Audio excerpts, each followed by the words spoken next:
Мына еркектер мына.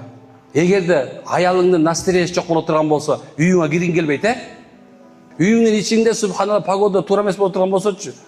Эгерде күйөөң, аялың ыраазы болбой турган болсо, эч качан эркек үйгө кирбей калат, билесиңерби ушуну? Мага көп келишет. Устаз күйөөм мени карабай калды, устаз менин күйөөм ушунтпай калды, устаз тигинтпей калды, устаз жаныма жатпай калды. Анан айтам, сен эмне кылыш кыласың десем, мындай. Анан айтат, сен үйүңдүн ичинде ушу күйөөң келген сайын мындай жакшы мамиле кылып, ал жакшы көргөн тамакты жасап берип, келиңиз байым, мындан жесеңиз деп айтасыз. Жок дейт, зачем мага дейт. Карабайсыздарбы? Демек субханалла мамиле акчадан да өйдө турат. А күйөөң миңдеп табат, миллиондоп табат. Бирок сен ал үйдө эмнесиң? Кабагың кылды жакта субханалла. Жетпейт.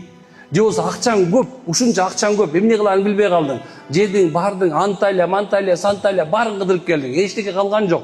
Бирок субханалла үйүңдө тынчтык жок болгон болсо, сен акчаңдын, дүйнөңдүн кимге кереги бар, туурабы?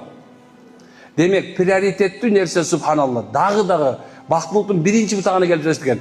Эркек аялга, аял күйөөсүнө субханалла эмне кылыш керек болот экен? Мамилени туруш керек. Акча биринчи орунга коюлбаш керек. Көп убакыттарда көрүп атам, акчаң болсо кишисиң деген адамдар бар. Силерде барбы ошондойлор? Акчаң болсо кишисиң деген адамдар. Демек субханалла, унутпаңыздар. Кайсы үйдө акча биринчи орунга коюлган болсо, ошол үйдүн жашоосу бат эле бүтүп калат турган жашоо.